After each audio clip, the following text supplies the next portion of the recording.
Hi, welcome to our 6th edition of In Question Parry Sound, a program brought to you by TV Kojiko and Parry Sound North Star. My name is Jack Tynan. I'm your host and editor of the Parry Sound North Star, and I hope you enjoy our program today. Well, we're nearing the fall, and with fall comes a provincial election date of October 10th, and there's some signs of campaign preparation underway.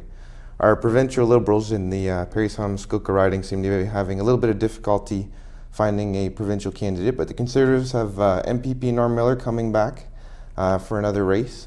The NDP have elected Sarah Hall from Minette, I believe, to be their representative in the race. And the Green Party are having their nomination meeting on July 11th. And they have a name put forward as a possible candidate, a teacher, Matt Richter, from Port Sydney.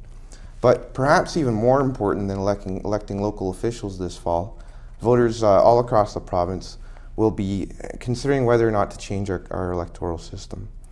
Since September of last fall through till April just passed, a group of 103 Ontarians have been meeting to discuss the pros and cons of our electoral system and what we can do to make it represent voters a little more fairly. And in the Parry Sound Muskoka riding, our representative on that committee was Jordan Elliot from Vancouver, and Jordan is our guest today. And welcome to a question, Jordan. Thanks very much. So Jordan, tell me a little bit about yourself. You're from Vancouver.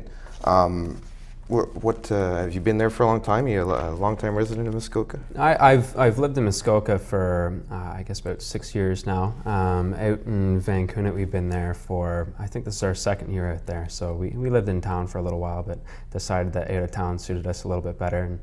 And I have a young family. I have a wife, Katie, and a daughter, Fiona, and another one on the way. I'm a carpenter by trade, and I have my own business actually, which I operate out of Vancouver, and so just kind of live a pretty simple little life out there and enjoy ourselves. Sounds like you're a busy guy, so we appreciate you coming out here today. Thanks. I believe about 12,000 letters were mailed out to random residents across Ontario asking them if they'd like to consider being a part of this committee. Jordan, you got one of those letters? Well, tell me what the process was and how you became involved. Well, I did get one of those letters, and basically it piqued my interest. I've always had an interest in politics, and so what I did was I replied, and I said that I would be interested in partaking in a review process of our current electoral system. And I kind of looked at it as a chance to maybe gain a little bit more education. I'm always interested in learning new things.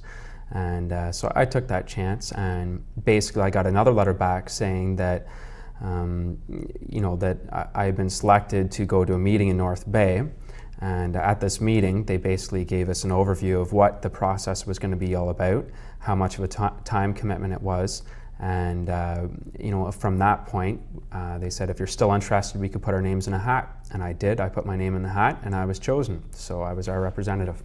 And you started in September. Before we explain what this proposal is that voters are going to look at, tell me a little bit more about that process. You came in September and joined a group of people, and how did you start? Well, when we started in September, everybody was really fresh and really anxious to learn. But electoral reform is not a subject that is easily devoured. We had 6 solid weekends of learning, like morning to night, and we had some excellent facilitators. We had Jonathan Rose, who was our lead hand facilitator, who basically is an excellent professor from Queen's University, and taught us all about current electoral system and other electoral systems across the world. So we spent 6 weekends in our learning phase, and after that we went into a consultation phase. And through that consultation phase, we actually met with members of the public. And we had one here in Bracebridge, which was to cover all of Parry Sound, Muskoka. And we had a really good turnout for ours, actually. I was very pleased, much greater than a lot of other communities. How many people do you think? We had over 50 people at our meeting, which for us was excellent. I mean, the biggest meetings were barely over 100 people. And to give an example, I was downtown Toronto, and one of the meetings there only had 75 people. So we did quite well up here. There's a lot of interested people and good input. So we did that consultation phase, which was a couple months. There was meetings all over Ontario.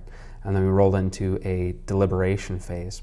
And during that deliberation phase, we spent another 6 weekends weighing different systems. And we broke it down to 2 systems which we were interested in to compare to our system. And so we chose those two systems and weighed them against ours, and we came out with a winner. So. During those public consultations and amongst yourselves in the committee, was it quickly agreed that our current system, I guess it's called the first past the post or single member plurality system, was it quickly agreed that it doesn't really work? I don't think so. You know, there was feelings that we touched on that were, you know, there were some obvious things wrong with our system. One was that it provides very disproportional results. You know, when you actually look at it, for instance, in our past election, the Liberals received approximately 43.5% of the vote, somewhere in there, and they actually received about 69.8% of the seats. So in that turnout from votes to seats, you get a very disproportionate kind of view upon things. And the problem with that is that it creates false majorities, which happened in this previous government with the Liberals. They didn't get the majority of the votes, but they got more of the majority of the seats. So a lot of people have a problem with that, and that was one of the key things that was pointed out right away, and that we had to focus on. And it was one of the things that, you know, we set out to kind of cure with our current system. There's already some campaigning underway to try and get this electoral change passed. Fair Vote Canada, they have a flyer, and on the very front bold letters it says, "We ask Canadians who cast wasted votes in the last election to form a," if we ask Canadians, who cast wasted votes in the last election to form a line beginning in Halifax, the line would stretch across the country to Victoria and then far, far into the Pacific Ocean. So we'll talk about this proposal that would address those kinds of concerns in just a moment.